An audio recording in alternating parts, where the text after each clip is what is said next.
पलक की पूरी family car में बैठ गई थी। पलक ने सृष्टि की तरफ देखा जो कि कार से बाहर की तरफ देख रही थी। आम तौर पर वह हमेशा ही दूसरों के साथ शांत रहती थी, लेकिन जब वह पलक के साथ रहती थी तो उसके सामने अपना मुंह ही बंद नहीं करती थी, जिस वजह से आज उसे चुप देखकर पलक को अजीब लगा। पलक ने उसके कंधे पर हाथ रखते हुए कहा, कुछ हुआ है क्या जो मैं नहीं जानती? आखिर तो इतनी उदास क्यों है? क्या फिर से कुणाल भास्कर ने कुछ किया है क्या? दादी कैसी है वैसे? वह सही है ना? उसकी कही हुई बात को सुनकर सृष्टि ने कहा, हाँ दादी बिल्कुल ठीक है। और मैं भी बिल्कुल ठीक हूँ, कुछ भी नहीं हुआ, तू टेंशन मत दे। और वह उसकी आंखों को चुरा रही थी। यह देखकर पलक ने उसके चेहरे को अपने हाथों में लेते हुए कहा, तू झूठ बोल रही है ना? तू हर किसी से झूठ बोल सकती है, लेकिन मैं तेरी हर रग से वाकिफ हूँ। छोटी सी चीज जान जाती हूँ और मुझसे झूठ बोल रही है तू? मुझे साफ साफ बता क्या हुआ है, और वह भी सच। अगर तूने सच नहीं बताया ना तो मैं तेरे से बिल्कुल भी बात नहीं करने वाली, समझे तू? जिस बार सृष्टि ने उसके चेहरे पर परेशानी के भाव आ गए थे। आखिर कैसे वह उसे अपनी दादी के बारे में बताए, और कैसे बताए कि उसकी भी शादी सेम उसी दिन होने वाली जिस दिन उसकी है?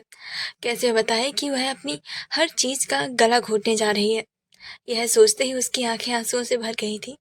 वहीं यह देखकर पलक ने उस जल्दी से उसके चेहरे को अपने हाथ में ले लिया और फिर परेशानी के साथ कहा, सृष्टि डराओ मत मुझे, क्या हुआ है यार? प्लीज मुझे बता ना, क्यों इतनी उदास है तू? क्यों रो रही है यार? जिस पर सृष्टि उसके गले में लग गई थी और फिर रोते हुए बोली, यही सोचकर रो रही हूँ, तू एक और दिन बाद मुझे छोड़कर चली जाएगी।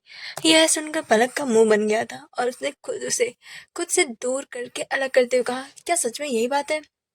जिस पर सृष्टि ने अपने आंसू को साफ करते हुए कहा, और क्या बात होगी? हाँ यही बात है, मुझे बुरा लग रहा है तो रोना आ गया कि मेरी इकलौती बेस्टी जल्दी से शादी करके मुझसे ससुराल जाने वाली है। यह सुनकर पलक ने उसके सर पर एक चपत लगाते हुए कहा, बेटा मैं कहीं दूर नहीं जाने वाली, समझी? मुंबई में हूँ, और फिर जहाँ भी जा रही हूँ ना वहां पर तू भी तो मुझे हर रोज मिलने आ सकती है ना। वहां तुझे कोई भी कुछ भी नहीं बोलेगा। ये सुनकर सृष्टि ने कहा, बिल्कुल भी नहीं, मैं तुझसे मिलने नहीं आने वाली। जिस पर पलक ने आंखें छोटी करते कहा, क्या? क्यों? क्यों नहीं आने वाली तू? कोई ढूंढ लिया है क्या? जिस पर सृष्टि ने आंखें दिखाते हुए कहा, ऐसा कुछ भी नहीं, बकवास बंद कर, समझी? और मेरे से मिलने तू आई हो, मैं क्यों आऊं? हमेशा मैं ही आराम से मौज करूंगी। जिस पर पलक ने मुंह बनाया, फिर कुछ सोच कर कहा, वैसे आजकल देवर जी और तुम्हारी नजदीकियां कुछ ज्यादा ही बढ़ रही हैं। क्या बात है? हाँ कहीं तुम दोनों के बीच कुछ चल तो नहीं रहा ना? यह सुनकर सृष्टि ने आंखें बड़ी करते हुए कहा, क्या खुराफात दिमाग है क्या? कुछ भी बकवास कर रही, हमारे और उसके बीच में कुछ भी नहीं चल रहा है, समझी तो? और ना ही कुछ हो सकता है। जिस पर पलक ने उसके गले में हाथ डालते हुए कहा, बट हमने तो कुछ और ही देखा था। तेरी तो जैसे नजर ही नहीं हट रही थी जब उसकी गोद में गिरी थी। उसके यह कहते ही सृष्टि की आंखों के आगे वापस से वही सीन आ गया था जहां उसके दोनों हाथ उसकी मुलायम कमर पर थे और उसका हैंडसम सा चेहरा बिल्कुल उसके सामने था। लेकिन फिर उसने जल्दी से अपना सिर झुकाते हुए कहा, बिल्कुल भी नहीं, ऐसा कुछ भी नहीं है समझी? जिस पर पलक ने उसके लाल चेहरे को देखते हुए कहा, मुझे तो कुछ और ही लग रहा है। ओहो, तो फिर ये शर्म, कहीं तुम्हें प्यार तो नहीं हो गया ना? जिस पर सृष्टि ने उसके मुंह पर बैग को मारते हुए कहा, चुप कर, तू अपनी दादी शादी में पर ध्यान दे, मेरे पर नहीं। जिस पर पलक ने भी उसे मारते हुए कहा, तू तो मेरी जान है बे, ध्यान तो देना ही होगा ना कि आखिर खिचड़ी दोनों के बीच में क्या पक रही है? जिस पर सृष्टि ने वापस से मारते हुए कहा, कहा ना कोई खिचड़ी नहीं पक रही है। जिस पर पलक ने बचते हुए कहा, ऐसे कैसे मान लूं मेरी जान, मुझे तो साफ दिखाई दे रहा है। ऐसे ही हुआ, दोनों पूरी रास्ते एक दूसरे से लड़ती रही थी। लेकिन सृष्टि को हॉस्पिटल दादी के पास जाना था, जिससे उसने जल्दी से बहाना बनाया और घर जाने के लिए हॉस्पिटल के लिए निकल गई थी। रात का वक्त, सृष्टि अपनी दादी के वार्ड में बैठी हुई थी। सृष्टि की वजह से उसकी दादी का इलाज सही से हो रहा था। सॉरी, इसी की वजह से वह दादी के पास बैठी अपनी ओर पलक की बातों के बारे में ही सोच रही थी। साथ ही कल जो उसने ऋषि को गलत कहा था वह भी सोच रही थी, जिसे उसे एहसास हुआ उसे से माफी मांगनी चाहिए। जिससे उसने कुछ सोचा और अपने फोन को जल्दी से उठाया, लेकिन उसने में तो ऋषि का नंबर ही नहीं था, जिससे उसका मुंह बन गया था और वह सोचने लगी कि अब क्या करे और किससे मांगे। उसने सोचा वापस से पलक से ही मांग लेती हूँ, लेकिन वह जानती थी वह इसका गलत मतलब ही निकालेगी। फिर वह क्या करे, तभी उसके दिमाग में कोई आया और उसने जल्दी से रागिनी को मैसेज किया। वहीं रागिनी और दिव्या अपने रूम में थी। दोनों ने ही नाइट सूट पहन रखा था।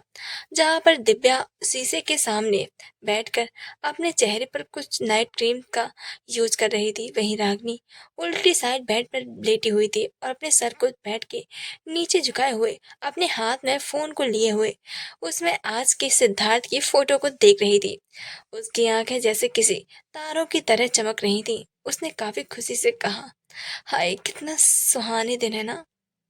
जिस पर दिव्या ने भी मुस्कुराकर कहा, बिल्कुल मेरी जान, सच में भाई की शादी में तो कितने मजे आ रहे हैं। जिस पर रागिनी ने कहा, हाँ सही कहा, मैं तो चाहती हूँ ये शादी कभी भी खत्म ही ना हो और उसका चेहरा मैं हर दिन देखती रहूं। अरे हाय यार, पता नहीं वो कब मेरे से प्यार करेगा। मुझे भी उससे शादी करनी है, उसे बेहद प्यार करना है और फिर उसे पैशनेट होकर किस भी तो करना है यार। हाय मेरे महंगे महंगे ख्वाब पता नहीं कब पूरे होंगे। यह बोलते हुए उसके चेहरे पर थोड़ी सी इरिटेशन के भाव आ गए थे। वहीं उसकी कही हुई बात को सुनकर शीशे के सामने बैठी हुई दिव्या चिड़चिड़ी हो गई थी। उसने गुस्से से उसकी तरफ देखा। क्या इस लड़की को उस सिद्धार्थ के अलावा कुछ और भी दिखाई नहीं देता था क्या?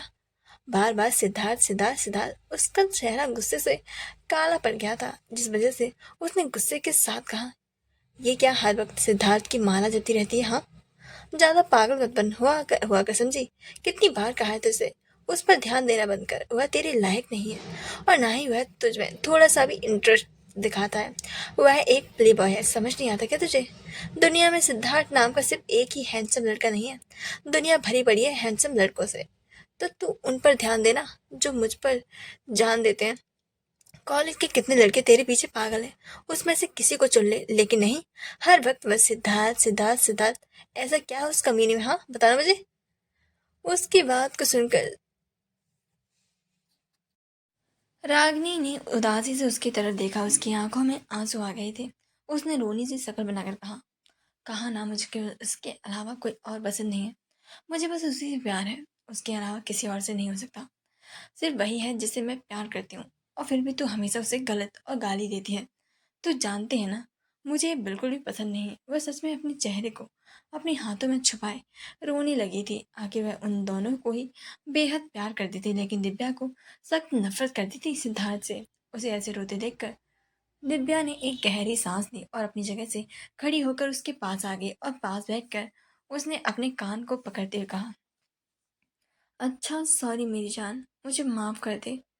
मैं अब से कभी भी उसके बारे में गलत नहीं बोलूंगी और ना ही कुछ कहूंगी। तो जानती है ना, मैं तुझसे कितना प्यार करती हूँ, इसीलिए मुझे बस तेरी फिक्र होती है कि कहीं तेरा ये प्यार एक दिन तुझे मुझसे अलग ना कर दे, या फिर कहीं तो इस प्यार की वजह से पूरी तरीके से टूट न जाए। और मैं नहीं चाहती कि तेरी ये मुस्कुराहट कोई भी छीन ले, बिल्कुल भी नहीं। बस चाहती हूँ तू हमेशा खुश रहे।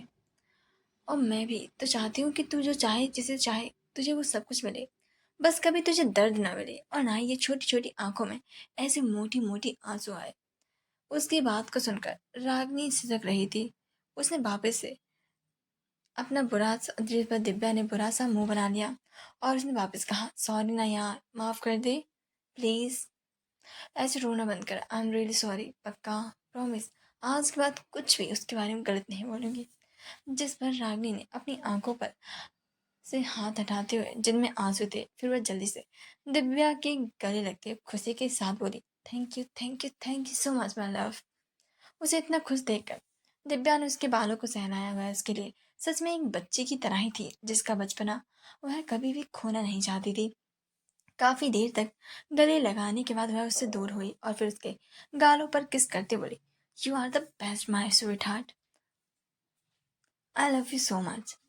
जिस पर दिव्या ने चिढ़ते हुए अपने गालों को साफ करते हुए कहा, चल कमीनी कहीं की, बस मक्खन लगाना ही आता ना तुझे।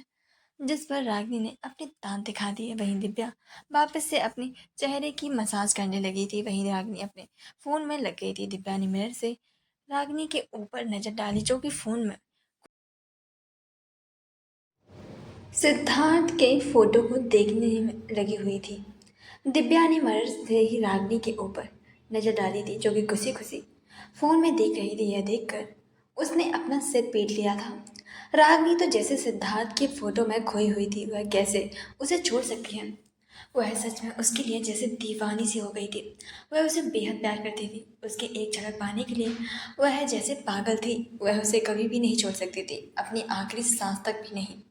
वह उसे पाने के लिए कुछ भी करेगी। वह फोटो को देख रही थी कि तभी अचानक से उसके फ़ोन पर मैसेज का नोटिफिकेशन आया। फिर जब रागिनी ने देखा कि मैसेज किसका आया है तो अचानक से उसकी आंखें चमकने लगी थी, क्योंकि यूजर नेम पर माय न्यू लवर दिखाई दे रहा था। जिस पर उसने जल्दी से टैप किया तो सृष्टि का मैसेज आया हुआ था, जिसमें लिखा हुआ था, हाय रागिनी, कैसी हो। वो पलक को तुम्हारे भाई ऋषि से कुछ काम था, लेकिन उसके पास उसका नंबर नहीं था और मेरे पास भी नहीं था, तो क्या तुम अपने भाई का नंबर दे सकती हो। उसे अर्जेंटली तुमसे बात करनी है। यह पढ़कर उसने जल्दी से टाइप किया, यस माय न्यू लवर, क्यों नहीं। और उसने जल्दी से ऋषि का नंबर को भी टाइप करके उसे भेज दिया था, जिस पर उधर से सृष्टि ने कहा थैंक यू सो मच, और उसमें एक किस वाला इमोजी भी ऐड किया हुआ था, जिस पर रागनी ने भी वेलकम बोलते हुए काफ़ी सारे किस इमोजी सेंड कर दिए थे। फिर वह वापस से सिद्धार्थ की फोटो को देखने लगी थी कि तभी उसे अचानक से एहसास हुआ कि कोई उसके पीछे है, यहाँ पर कुछ है, जिससे उसने इस तरह से सिर को झुकाए हुए अपना सिर पीछे करके देखा तो अचानक से डर की वजह से उसका दिल जैसे एकदम से मुंह में से निकलने वाला था। उसके मुंह से एकदम से चीख निकल पड़ी थी, साथ ही उसका दिल जैसे मुंह से बाहर निकलने वाला था। उसके हाथ से अचानक से खून छूट गया था और हड़बड़ाहट में उसकी नाक पर जा लगा, जिससे अचानक से उसे काफ़ी तेज दर्द हुआ और उसकी आंखों में आंसू आ गए और वह जल्दी से खड़ी हुई। वहीं यह सब इतनी अचानक से हुआ था कि दिव्या भी अपने चेहरे पर मास्क को लगाए हुए शौक से खड़ी हो गई थी। उसके पास कहने के लिए कोई भी शब्द नहीं थे, लेकिन जैसे ही उसके फ़ोन से उसकी नाक पर लगते हुए देखा तो जल्दी से वह कूद कर बेड पर आते हुए उसके चेहरे को पकड़ते बोली, तू पागल लड़की, क्या हुआ तुझे, हाँ। तो इतनी तेज चीखी क्यों, हाँ। और अपनी नाक पर भी लगा लिया, ऐसा भी क्या हो गया था। जिस पर रागिनी ने रोनी से सूरत बनाकर गुस्से से उसे मारते हुए कहा, तू कमीनी, दूर हट, तूने डरा दिया मुझे। ये क्या कर रही थी तू, हाँ। ऐसे भूतों की तरह मेरे फोन में क्यों झांक रही थी। अब मैं डरूंगी नहीं तो क्या होगा, हाँ। उसकी बात को सुनकर दिव्या को एहसास हुआ कि उसने आखिर चीख क्यों मारी थी। और उसने अपने चेहरे पर मास्क लगाया हुआ था, जिससे वह किसी चुड़ैल की तरह लग रही थी। और जब उसने मैसेज की आवाज़ सुनी तो वह भी आहिस्ते से जाकर पीछे से उसके फ़ोन में देखने लगी थी कि शायद सिद्धार्थ का मैसेज होगा। उसे नहीं पता था कि वह ऐसे डर जाएगी, जिससे उसने वापस से कान पकड़ते हुए गिल्ट के साथ कहा, सॉरी यार, आई एम रियली सॉरी। ज़्यादा दर्द हो रहा है क्या। जिस पर रागिनी ने आंखों में आंसुओं से भरी हुई थी, आगे नाक पर फोन इतनी जोर से जो गिरा था जिसकी वजह से उसकी नाक लाल हो गई थी, तो दर्द तो होगा ही ना। तभी वहां पर घर के सभी लोगों ने आते हुए कहा, क्या हुआ, क्या हुआ रागिनी। वही ऋषि जल्दी से रागिनी के पास आया और उसके ऊपर से नीचे देखते हुए परेशानी से बोला, क्या हुआ बच्चा, तो ठीक है ना, क्या हुआ, ये आवाज़ क्यों आई थी, हाँ। वहीं उसे देखकर रागिनी ने जल्दी से गले लगाती हूँ, कहा भाई। वहीं ये सुनकर सभी लोग परेशान हो गए थे। वहीं दिव्या बेचारी विक्टिम की तरह अपने हाथ जोड़े सबको देख रही थी और सभी लोग उसे डांटना चालू हो चुके थे। जब उन सभी को पता चला कि आखिरकार रागिनी अचानक से इतनी तेज क्यों चीखी थी, तो उन सभी ने अपना सिर पीट लिया था और दोनों को शैतानी ना करने के लिए बोलकर सभी लोग रूम से चले गए थे। वहीं दिव्या अपनी लाचारी भरी आंखों से सभी को जाते हुए देख रही थी। आखिर उसे सबने इतना डांटा जो था। जैसे ही सभी लोग वहां से गए, वैसे ही रागिनी ने अपने चेहरे पर एक अजीब सी मुस्कुराहट को लाते हुए दिव्या की तरफ देखा, जिस पर दिव्या उसे रोनी थी शक्ल बनाकर देख रही थी। तभी अचानक से रागिनी जल्दी से वहां से दरवाजे की तरफ भागते हुए, सॉरी सॉरी, मुझे माफ कर दे, आई एम रियली सॉरी। उसे भागते हुए देखकर दिव्या भी जल्दी से उसकी तरफ भागते हुए बोली, सॉरी की बच्ची, तो रुक, अभी मैं तुझे बताती हूँ। दिव्या पहले से ही दरवाजे के पास खड़ी हुई थी, जिस वजह से उसने जल्दी से दरवाजे को बंद कर दिया था और फिर रागिनी की तरफ देखते हुए बोली, अब बताओ बेटा, अब कहाँ भाग जाओगी, हाँ। तुम आज तो मैं तुम्हें बिल्कुल भी नहीं छोड़ने वाली। जिस पर रागिनी ने अपने हाथ जोड़ते हुए पीछे की तरफ होते हुए कहा, सॉरी ना यार, अब तू ऐसे आएगी तो मैं क्या करती, हाँ। सॉरी ना, प्लीज़ माफ़ कर दे। जिस पर दिव्या ने गुस्से से कहा, तू हर बार सॉरी बोलकर बच जाती, इस बार नहीं, इस बार तो बिल्कुल भी नहीं छोड़ने वाली। यह कहते हुए वह जल्दी से रागिनी के ऊपर टूट पड़ी थी। वहीं क्या, रागिनी को भी युद्ध के मैदान में उतरना ही पड़ा और दोनों में अचानक से एक दूसरे में कैट फाइट शुरू हो चुकी थी। और जब वह दोनों लड़ते लड़ते अचानक से थक गई तो जमीन पर लेट गई। रागिनी ने हाँफते हुए कहा, आखिर तू क्या खाती? हाँ यार, इतनी स्ट्रांग कैसे? मैं तो थोड़ी देर वहीं तुझसे लड़कर थक गई। जिस पर दिव्या ने भी अपनी सांसों को कंट्रोल करते हुए कहा, वही मैं तुझसे ही पूछने वाली थी कि तू क्या खाती है? सच में कितना तेज मारती है यार, सूखी हड्डी लेकिन ताकत किसी गेंडे की तरह है। जिस पर रागिनी ने उसके सिर पर मारते हुए कहा, तू मुझे गेंडा बोल रही है? फिर से पीट दूँ क्या? जिस पर दिव्या ने जल्दी से उसे रोकते हुए कहा, अरे बस कर मेरी माँ, अब हिम्मत नहीं है मार खाने की। पहले से काफ़ी थकी हुई हूँ और तेरी मार खाकर ना और ज़्यादा थक चुकी हूँ। जिस पर रागिनी ने मुंह बनाते हुए कहा, क्या मैंने शुरू किया था क्या ये सब? जिस पर दिव्या ने हाथ जोड़ते हुए कहा, बस कर मेरी माँ, बस कर। अब मेरे अंदर ना बहस करने की कोई भी क्षमता नहीं है, इसलिए प्लीज़ माफ़ कर दे। जिस पर रागिनी को अपने ऊपर काफ़ी ज़्यादा प्राउड फील हो रहा था। तभी दिव्या ने कहा, वैसे मैसेज सृष्टि देवी का आया था ना? जिस पर रागिनी ने कहा, हाँ वो हमारे ऋषि भाई का नंबर मांग रही थी क्योंकि पलक भाभी को चाहिए था। जिस पर दिव्या कुछ सोचने लगी थी। जिस पर रागिनी ने पूछा, क्या हुआ, इतना क्या सोच रही है? जिस पर दिव्या ने जल्दी से खड़े होते हुए खुशी से उसके सिर पर चपल लगाते हुए कहा, मुझे लगता है कि तू बुद्धू है पूरी की पूरी। तुझे ऐसे क्यों लगता है कि उन्होंने पलक भाभी के लिए नंबर मांगा होगा? क्या पता ऋषि भाई और सृष्टि दी के बीच कुछ चल रहा हो और वो नंबर ना सृष्टि दी ने ही अपने लिए मांगा हो, क्योंकि पलक भाभी के पास तो ऑलरेडी भाई का नंबर था। अभिषेक भाई ने खुद शॉपिंग वाले दिन मेरे सामने दिया था जब सृष्टि दी और इसी भाई के साथ थी। जो यह तो हो नहीं सकता कि उन्होंने नंबर मांगा हो। यह सुनकर रागिनी की आंखें अचानक से बड़ी बड़ी हो गई थी और फिर अचानक से उसकी खुशी से आंखें चमकने लगी थी। उसने जल्दी से कहा, क्या सच में सृष्टि दी हमारी भाभी बनने वाली क्या? जिस पर दिव्या ने हंसते हुए कहा, हाँ हो सकता है, मुझे तो यही लगता है, पता लगाते हैं। जिस पर रागिनी ने भी शैतानी भरी आंखों से दिव्या को देखा और दोनों ने एक डील कर ली थी। वहीं दूसरी तरफ सृष्टि काफ़ी देर से अपने फ़ोन में उन 10 डिजिट्स को लगातार देख रही थी। उसे समझ नहीं आ रहा था कि वह ऑलरेडी उसे मैसेज करे या ना करे, कॉल करे या ना करे। फिर अचानक से उसने सोचा कि वह मैसेज तो कर ही सकती है। जिससे उसने सबसे पहले नंबर को एक इमोजी खड़ूस वाले लगाते हुए सेव कर दिया था और फिर उसने जल्दी से हाय सॉरी टाइप किया, लेकिन फिर अचानक से मिटा दिया। उसने जल्दी से मना करते हुए कहा, पहले थैंक यू बोलती हूँ, उसके बाद सॉरी बोलूँगी। उसे पता नहीं पहली बार किसी लड़की से मैसेज में इतनी ज़्यादा नर्वस फील हो रही थी। उसने अपने हाथों पर आए हुए पसीने को पोंछते हुए थैंक यू को टाइप किया, लेकिन फिर उसने ना में सिर हिलाते हुए काटते कहा, नहीं नहीं मेरे से नहीं हो सकता, पता नहीं क्या सोचेगा, कहीं गलत सोच लिया तो। देखने में तो वैसे ही खाली खोपड़ी का लगता है। जिससे उसने वापस से फ़ोन को रख दिया और फिर सोफे से लेटते हुए सोने की कोशिश करने लगी। लेकिन उसके दिमाग के घोड़े जैसे रुकने का नाम ही नहीं ले रहे थे। जिससे उसने वापस से गहरी सांस लेकर फ़ोन को अपने हाथ में पकड़ा और फिर व्हाट्सएप ऐप को खोलते हुए उसने जल्दी से टाइप किया, हाय कैसे हो, मैं सृष्टि बोल रही हूँ। वो मुझे तुम्हें कुछ बोलना था, लेकिन फिर उन्हें देखते उसका मुंह बन गया। उसने अजीब सा मुंह बना कर कहा, ऐसा लग रहा है जैसे कि मैं किसी को प्रपोज करने जा रही हूँ। सही में ये सब इतना ज़्यादा नर्वसनेस क्यों फील हो रही है? बस एक सॉरी तो बोलना था यार, इसमें इतना क्या सोचता है? यह कहते उसने जैसे आंसू निकलने वाले थे, वह जैसे इरिटेट हो गई थी खुद से। जिससे उसने फिर से अपनी आंखों को छोटी करते हुए फ़ोन को खोलते हुए देखा और फिर उसने जल्दी से काफ़ी ज़्यादा कॉन्फिडेंस से भरकर टाइप किया, हाय आई एम रियली सॉरी, कल जो बिहेव किया उसके लिए, और मुझे माफ़ कर दो, मुझे ऐसे नहीं बोलना चाहिए था। And thank you so much मेरी हेल्प करने के लिए, मैं बहुत ज़्यादा शुक्रगुजार हूँ तुम्हारी। Thank you so much. So I hope कि तुम मुझे माफ़ कर दोगे। उसने कॉन्फिडेंस से काफ़ी जल्दी जल्दी से इतना लंबा चौड़ा पैराग्राफ लिखकर उसने जल्दी से सेंड पर क्लिक कर दिया था।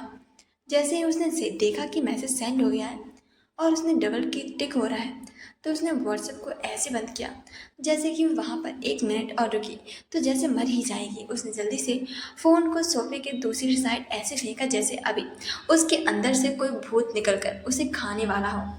और उसे खा जाएगा। और जल्दी से काफ़ी ज़्यादा पैनिक हो गई थी और उसने अपने घुटनों को जल्दी से अपने हाथों में जकड़ते हुए नोटिफिकेशन को भरने का बड़ा ही बेसब्री से चिंता के साथ वेट करने लगी थी।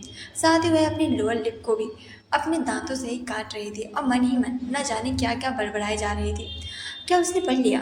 क्या वह जवाब देगा या फिर नहीं? कहीं उसने ब्लॉक कर दिया तो? नहीं, ऐसा नहीं हो सकता। मैंने सही तो किया ना? सही तो लिखा था।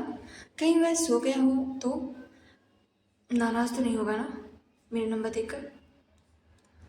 उसके दिमाग में ऐसे ही न जाने कैसे अनगिनत सवाल घोड़े की स्पीड में तेज दौड़ रहे थे।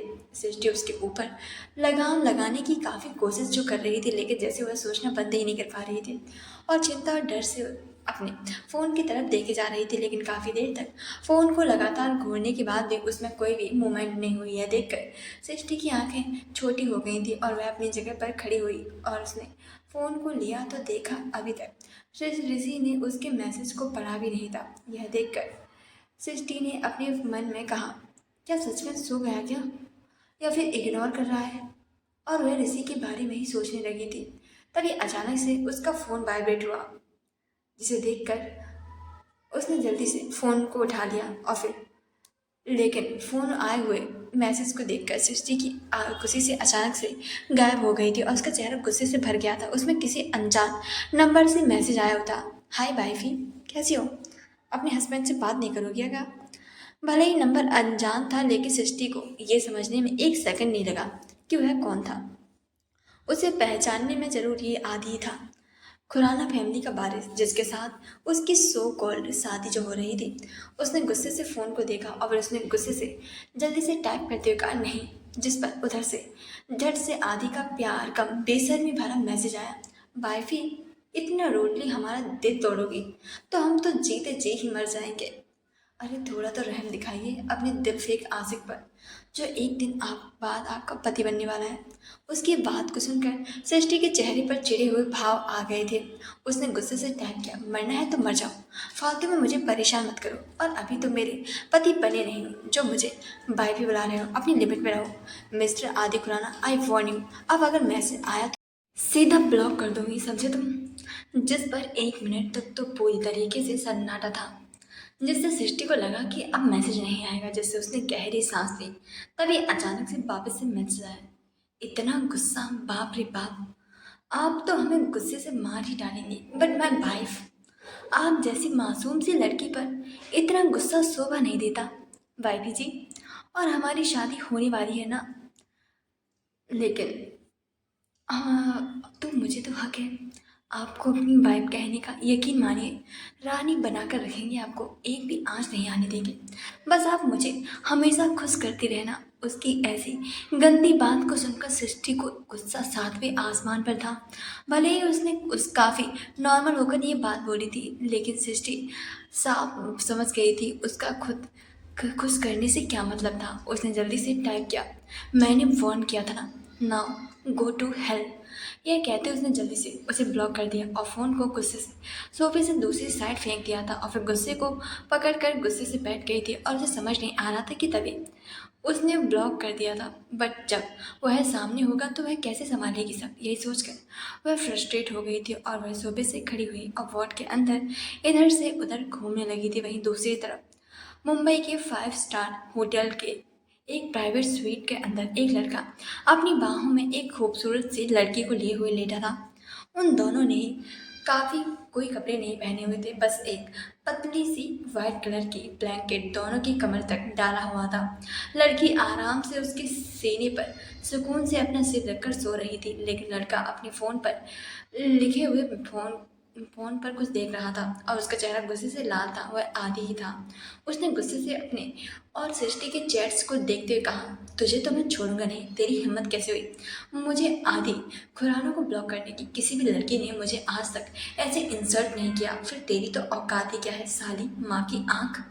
बस एक दिन रुक जा, फिर देखता हूँ तू मेरे रूम से कैसे भागेगी। उस दिन तुझे मैं इतना दर्द दूंगा ना कि तू भीख भी मांगेगी ना मुझसे खुद को छुड़ाने के लिए। बस एक और दिन तुझसे फिर इस इंसल्ट का हर रोज़ बदला लूँगा, हर एक रोज़। यह कहते हुए उसकी आंखें गुस्से से जल रही थी और उसकी कंपनी भी मुंबई की 10 कंपनी में से एक थी और वह इस उसका एक लौता वारिस था। देखने में काफ़ी हैंडसम और डेसिंग भी था। लड़कियां उसके पीछे पागल थीं, जिससे वह उन्हें पैरों की जूती से भी ज़्यादा और कुछ भी नहीं समझता था। उसे जैसे सेक्स की बुरी तरीके से लत थी। वह एक दिन में किसी लड़की के साथ रात गुजारे बिना नहीं रह सकता था। वह सेक्स के बिना पागल हो जाता था, जिससे वह हर एक दिन नई नई लड़कियों के साथ सेक्स करता था। लेकिन ऐसा कोई दिन नहीं था जिस दिन उसे किसी लड़की ने रिजेक्ट किया हो, सृष्टि को छोड़कर, जिसे देखकर वह उसकी आंखों में बस गई थी। लेकिन उसके एटीट्यूड से वह गुस्से से भर गया था और वह उसे सबक सिखाना चाहता था। इसलिए वह उससे शादी करने के लिए मान भी गया था। वह अपनी हर इंसल्ट का उससे अच्छा खासा बदला लेने वाला था।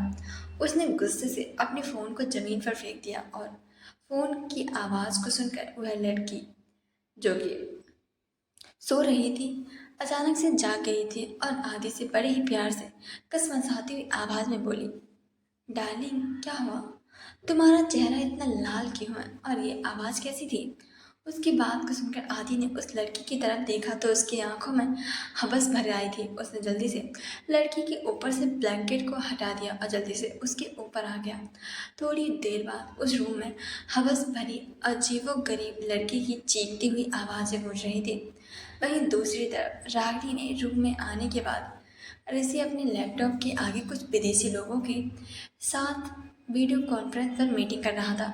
उसका फ़ोन साइड टेबल पर साइलेंटली लगा हुआ था और उसका चेहरा इस वक्त काफ़ी ज़्यादा सीरियस और बिल्कुल एक्सप्रेशनलेस लग रहा था। वह काफ़ी सीरियस होकर वहाँ पर सभी से बातें कर रहा था, जिससे साफ समझ आ रहा था कि वह काफ़ी इम्पोर्टेंट मीटिंग कर रहा था और बात भी डिस्कस कर रहा हूँ। जिस पर आधे घंटे बाद उसने अपनी मीटिंग को ख़त्म किया था और फिर उसने अपने फ़ोन की तरफ देखा। सबसे बाय करने बाद उस लैपटॉप बंद किया था और वहाँ से रखी हुई फाइल्स को पढ़ने लगा था। तभी उस रूम में सारा ने अपने हाथों में कॉफ़ी को लाते हुए कहा, तो मेरा बच्चा अभी भी काम कर रहा है? तुम्हें पता है ना, रात के 11 बज रहे हैं इस वक्त और तुम हो कि काम कर रहे हो। यहाँ पर तो तुम्हें शादी एंजॉय करने के लिए आए थे ना, बट हम तुम्हें तो जैसे काम से फुर्सत ही नहीं है। बेटा थोड़ा तो अपनी लाइफ को एंजॉय करो, ये क्या बोरिंग लाइफ जी रहे हो? ऐसे कौन जीता है? हाँ। सारा की बात को सुनकर ऋषि ने मुस्कुराते हुए अपनी माँ की तरफ देखते हुए कहा, माँ कुछ भी नहीं है ऐसा, बस थोड़ा सा काम बाकी रह गया था और साथ ही हमारी आज एक इम्पोर्टेंट मीटिंग भी थी, तो मुझे अटेंड करना ज़रूरी था, जिस वजह से। और वह यह कहते हुए अपनी माँ को आंखें चराते हुए अपने बालों पर हाथ फेरने लगा था, जिस पर सारा ने नाराज़गी से कहा, हाँ हाँ बेटा, बहुत अच्छे से जानती हूँ मैं तुम्हें। थी मीटिंग कैसी थी? कुछ ना हो, लेकिन तुम्हारी मीटिंग और तुम्हारा काम तुम्हारे साथ नहीं छूटना चाहिए, है ना? इसे ही अपनी बेबी बनाने का इरादा है क्या? यह सुनकर ऋषि ने अपना मुंह बनाते हुए कहा, मॉम आप क्या बोल रही हैं ये?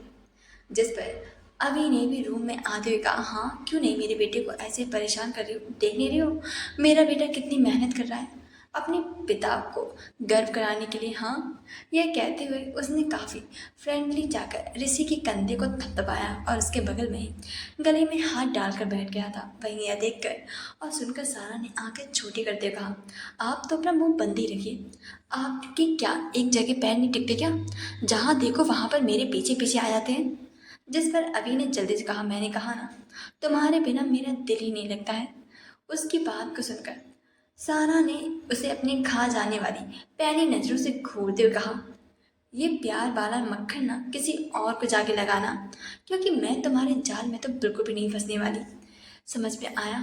और मैं यहाँ पर अपने बेटे से बात करने आई हूँ, तो हमारे बीच में तो बिल्कुल भी मत आइए। आपकी ही वजह से मेरा बेटा इतना सारा काम करता है और ये नहीं उसे समझाएं कि उसे लाइफ जीनी चाहिए, बस उसे काम काम करने पर इंकरेज करते रहते हैं। जिस पर अभी ने खुशी से साथ कहा, आखिर यही तो मेरा काम है।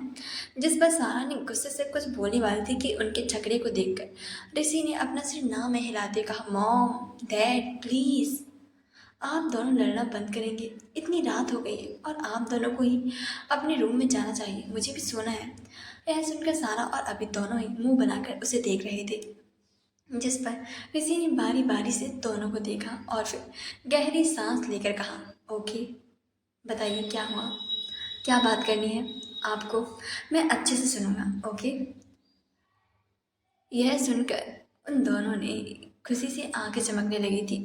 सारा ने इसी मौके का फायदा उठाते हुए जल्दी से कहा, तो क्या तुम अपने लिए लड़की नहीं देख रहे हो?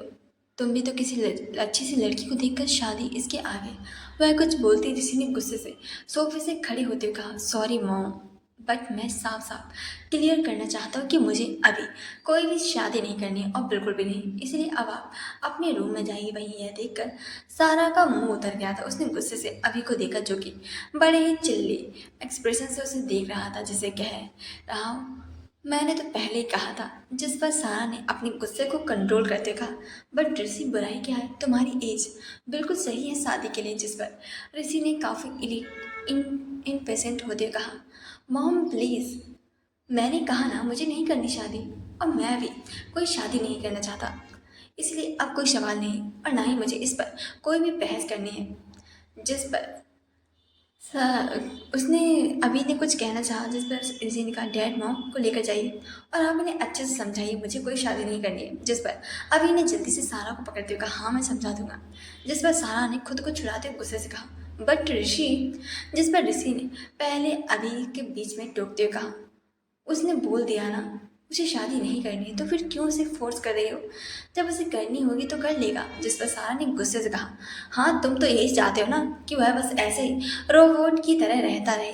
जिस पर अभी ने उसके मुंह पर हाथ रखते हुए सीरियस होकर कहा, सारा वो मेरा भी बेटा है, और मैं हमेशा उसे खुशी देखना चाहता हूँ। जिस पर सारा उसे गुस्से से अभी को देख रही थी। वह दोनों जब रूम से निकलने ही वाले थे, तभी सारा के दिमाग में कुछ आया और उसने जल्दी से मुंह खोलते हुए पीछे की तरफ देखा। उसकी आंखों में चमक आ गई थी। उसने जल्दी से दुखी होकर कहा, ऋषि, वो हम इसीलिए बोल रहे थे, तुम तो जानते हो ना कि सृष्टि पलक की दोस्त है। वो भी कितनी प्यारी बच्ची है और मुझे बहुत पसंद आ गई थी। इसलिए मैं सोच रही थी कि मैं उसकी शादी तुम्हारे साथ करा दूँ, तो मतलब कितना अच्छा होगा ना। वही ऋषि जो शादी से काफ़ी ज़्यादा इरिटेट और चिड़ा हुआ दिखाई दे रहा था, जब उसने सृष्टि का नाम सुना तो अचानक से वह शांत हो गया था। उसने हैरानी से अपनी माँ की तरफ देखा। वहीं उसके बदलते हुए एक्सप्रेशन को देखकर सारा अचानक से खुश हो गई थी। उसकी आंखों में चमक आ गई थी, क्योंकि उसका तीर निशाने पर जो लगा था वहीं अभी उन दोनों को ही देख रहा था। सृष्टि नाम को सुनकर ऋषि हैरान हो गया था, और अचानक से वह अपनी माँ को देखने लगा था, बट उसने एक सेकंड में ही अपने एक्सप्रेशन को बदल दिया था और वापस से उसका चेहरा सीरियस हो गया था। लेकिन सारा की आंखों से उसके एक्सप्रेशन बिल्कुल भी नहीं बदले थे, जिसे देखकर सारा ने और भी ज़्यादा उदासी भरे एक्सप्रेशन को लाते हुए कहा, कोई बात नहीं, तुम्हें तो इंटरेस्ट ही नहीं है शादी में, छोड़ो मैं छोड़ देती हूँ, कोई बात नहीं। हाँ तुम्हारी जब मर्जी हुई तो तुम शादी कर सकते हो, मैं तुम पर कोई दबाव नहीं बनाऊंगी। जिस पर ऋषि ने जल्दी से कहा, अरे नहीं माँ। जिस पर सारा ने अपना हाथ दिखाकर रोकते हुए कहा, बस तुमने मना कर दिया ना, बस अब मुझे नहीं सुनना कुछ भी। तुम्हें तो इंटरेस्ट ही नहीं है किसी की ठीक में शादी होने में, तो मैं भी ठीक है ना, मैं भी तुम्हें अब बिल्कुल भी फोर्स नहीं करूँगी। यह बोल वह झूठ मूठ कर रोते हुए वहां से चली गई थी। वहीं अभी उसके नाटक को बस खड़ी हुई देख रहा था और अपना सिर ना में हिला रहा था। वहीं सारा को वहां से जाते देखकर ऋषि परेशान हो गया था, पता नहीं क्यों, लेकिन सृष्टि के नाम से उसे एक अलग ही खुशी आ गई थी।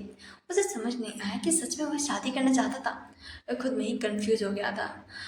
वहीं अभी उसे कंफ्यूजन में छोड़ मुस्कुराते हुए वहां से चला गया था। वहीं ऋषि इरिटेट होकर सृष्टि के बारे में ही सोचने लगा था कि आखिर उसके सृष्टि के लिए मना क्यों नहीं किया था।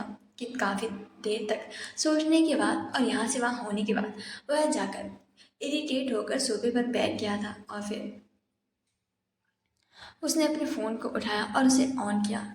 उसने नोटिफिकेशन को देखा और फिर झुंझुलाकर उसने जल्दी से कट कर दिए थे। तभी उसकी नज़र अचानक से बड़ी हो गई थी और उसने जल्दी से व्हाट्सएप को ऑन किया तो वहाँ पर एक न्यू नंबर को मैसेज आया हुआ था। उसने जल्दी से उस मैसेज को खोला और फिर उसने प्रोफाइल को खोला तो उस पर सृष्टि की हाइड फेस वाली पिक थी, जिसमें उसने अपने एक हाथ से अपने चेहरे को ढक रखा था। लेकिन ऋषि उसकी आंखों को देखते ही पहचान गया था कि ये वही थी और उसका ही मैसेज आया हुआ था, जिससे उसने जल्दी से एक्साइटेड होते हुए मैसेज को खोलते हुए कहा, ये वही है। उसने ना जाने कितनी बार इन आंखों को करीब से देखा था।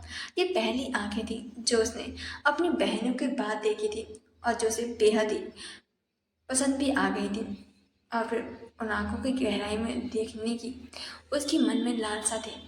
ये वही आंखें थीं उसी लड़की की। उसने जल्दी से सृष्टि का मैसेज पढ़ा तो उसके होठों पर मुश्किल से ही कभी न आने वाली, किसी को भी पागल कर देने वाली स्माइल थी, जिससे उसका चेहरा शौक से भर गया था। आखिर वह ऐसे क्यों मुस्कुरा रहा था, लेकिन उसके दिमाग में इस सवाल का कोई जवाब नहीं आया था। फिर उसने जल्दी से मैसेज को पढ़कर टाइप किया, इट्स ओके, मैंने तुम्हें माफ़ कर दिया।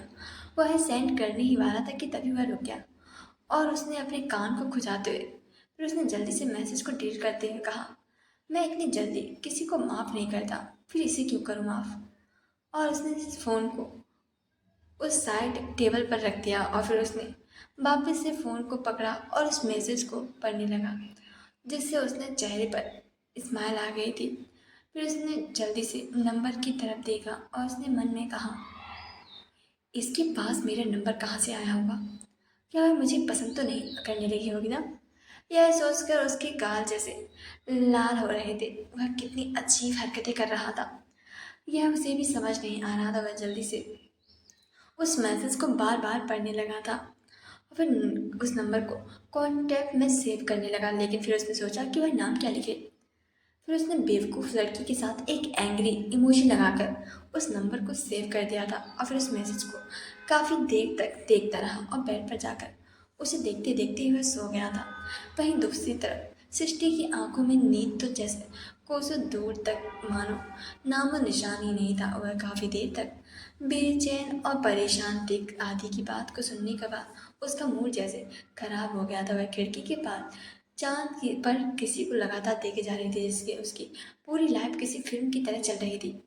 पूरी रात उसकी आंखों में नींद के नामो निशान के साथ ही कटी थी। वह ऐसे ही परेशानी से यहाँ से वहाँ होती रही। अगले दिन सुबह का समय, सुबह सुबह डॉक्टर सृष्टि के दादी के रूम में उनका चेकअप करने के लिए आए।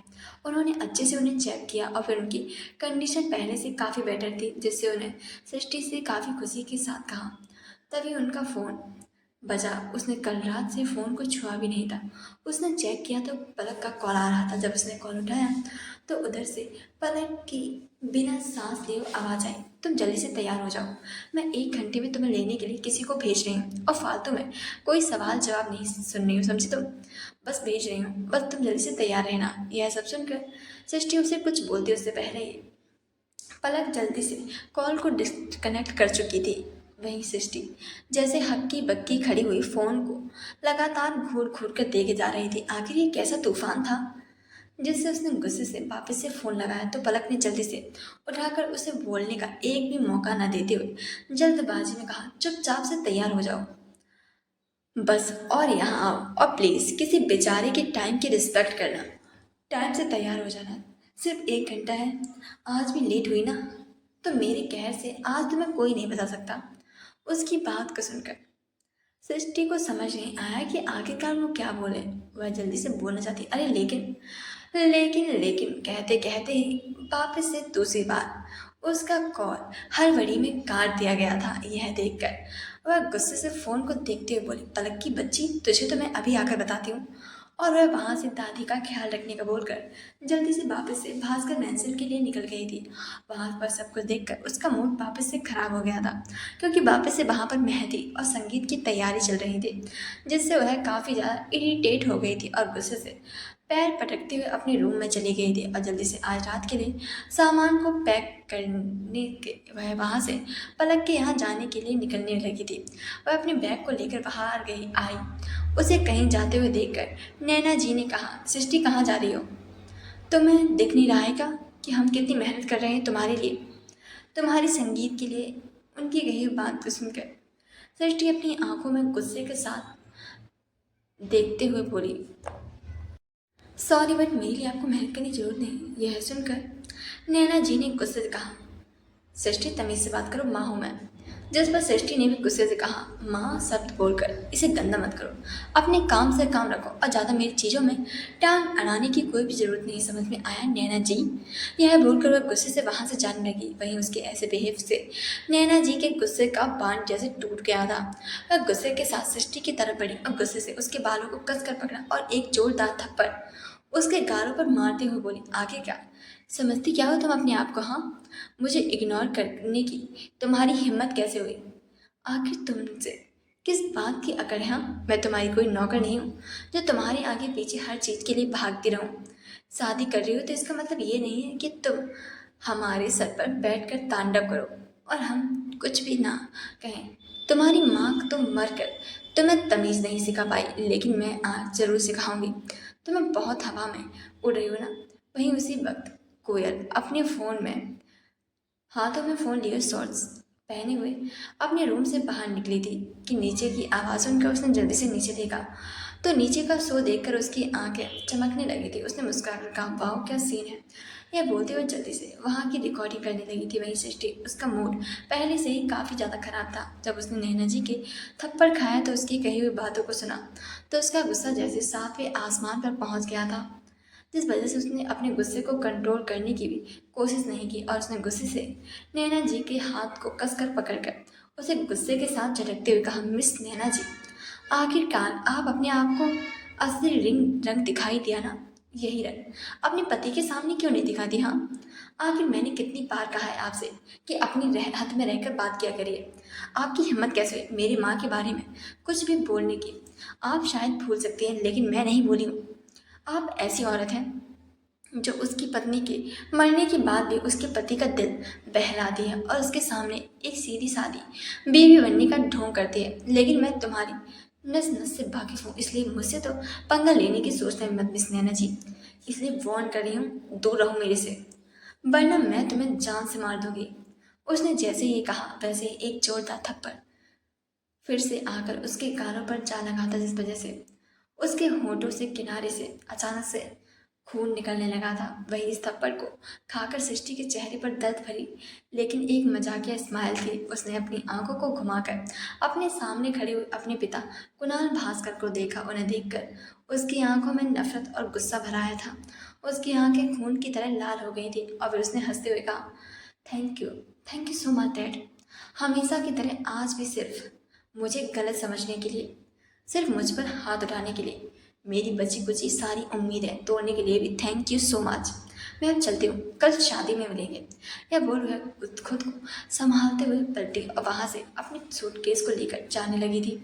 उसने देख लिया था कि जब नैना ने उसके बालों को पकड़कर अपनी तरफ किया था उस वक्त mister Kunal Bhaskar study room से बाहर निकले थे और उन्होंने खुद अपनी आंखों से सृष्टि के चेहरे पर थप्पड़ पड़ते और नैना जी की सारी बातें सुनी थी। लेकिन फिर भी सब कुछ जानने के बाद भी एक बार फिर से उन्होंने वही किया जो कि हर बार होता था। इस बार फिर भी उन्होंने अपनी सृष्टि की बजाय नैना की ही साइड ली थी और इस बार तो उन्होंने फिर से उस पर हाथ उठाया था, जिस वजह से सृष्टि के अंदर बची कुची जो अपने पिता को लेकर उम्मीद थी ना, आज वह भी पूरी तरीके से टूटकर चकनाचूर हो गई थी। उसका दिल दर्द और पीड़ा से भर गया था। उसे काफ़ी ज़्यादा दर्द होने लगा था। वह अपने पैर आगे बढ़ा भी नहीं पा रही थी। वही सृष्टि की बातें सुनकर कुणाल जी ने अपने हाथ की मुट्ठी को कसकर बंद कर लिया था। वही नैना जी को बिल्कुल भी उम्मीद नहीं थी कि कुणाल भास्कर ऐसे स्टडी रूम से बाहर आ जाएंगे। उसे पता था कि वह जल्दी से स्टडी रूम से बाहर नहीं आने वाले थे। साथ ही स्टडी रूम पहले से ही साउंड प्रूफ था तो उसकी आवाज़ तो वहाँ पर जाती भी नहीं थी, जिससे उसे कुणाल भास्कर की तो कोई परवाह नहीं थी। लेकिन जब उसने अचानक उसे सामने देखा तो वह भी थोड़ी सी डर सी गई थी और फिर उन्होंने सिर नीचे कर लिया था। उन्होंने कुछ कहना चाहा वो, लेकिन कुणाल भास्कर उसकी बात को बिना सुने वहाँ से गुस्से से वापस से स्टडी रूम की तरफ चले गए थे। नैना जानती थी कि इस वक्त वह बहुत ज़्यादा गुस्से में हैं और इस वक्त उनसे बात करना, उनके पास जाना बिल्कुल भी सही नहीं होगा। वहीं ऊपर खड़ी कोयल यह सब कुछ देख रही थी। वह भी शॉक हो गई थी। अपने पापा को देखकर उसने कैमरा भी बंद कर दिया था। जब उसने अपने पापा को वहाँ से जाते देखा तो वह गुस्से से भर गई थी। उसने गुस्से के साथ कहा, साली बिच, तुझे तो मैं देख लूँगी, और वह गुस्से से वहाँ से अपने रूम में वापस चली गई थी। वही सृष्टि उस घर से बाहर आई। पार्किंग एरिया में आते आते जैसे उसके पैर पूरी तरीके से लड़खड़ा गए थे और वह जमीन पर जा गिरी थी। उसने अपने आप को अपने घुटनों में कवर कर लिया और अपना मुंह छुपा कर वह जोर जोर से रोने लगी थी। वहीं पार्किंग एरिया में सृष्टि के लिए कार में वेट कर रहा ऋषि ने जब सृष्टि को बाहर आते देखा तो अचानक से उसके दिल की धड़कनें बढ़ सी गई थी। उसका दिल किसी गेंद की तरह उछल रहा था, जैसे बाहर ही आ जाएगा। लेकिन थोड़ी देर में ही उसके चेहरे पर एक्सप्रेशन बिल्कुल सीरियस हो गए थे, क्योंकि उसने सृष्टि के रोते हुए देख लिया था। उसे लगने लगा कि उसके साथ कुछ तो गलत था, लेकिन क्या? उसने उसके चेहरे को ध्यान से देखा तो हल्का सा वापस से सूजा हुआ दिखाई दे रहा था। यह देखकर उसकी आंखें और भी ज्यादा छोटी हो गई थी और गहरी भी। साथ ही उसके हाथ स्टीयरिंग व्हील पर भी कस गए थे। तभी अचानक से उसका दिल जैसे एक अनकहे दर्द से भर गया था। जब उसने उसे गिरते और बुरी तरीके से रोते हुए देखा, उसका अचानक से मन हुआ वह जाकर उसे गले से लगा ले, लेकिन उसकी अपनी जगह से हिलने की भी हिम्मत नहीं हुई थी। तो आगे की स्टोरी सुनने के लिए प्लीज चैनल को सब्सक्राइब और लाइक जरूर करें, साथ ही कमेंट करना ना भूलें। Thank you so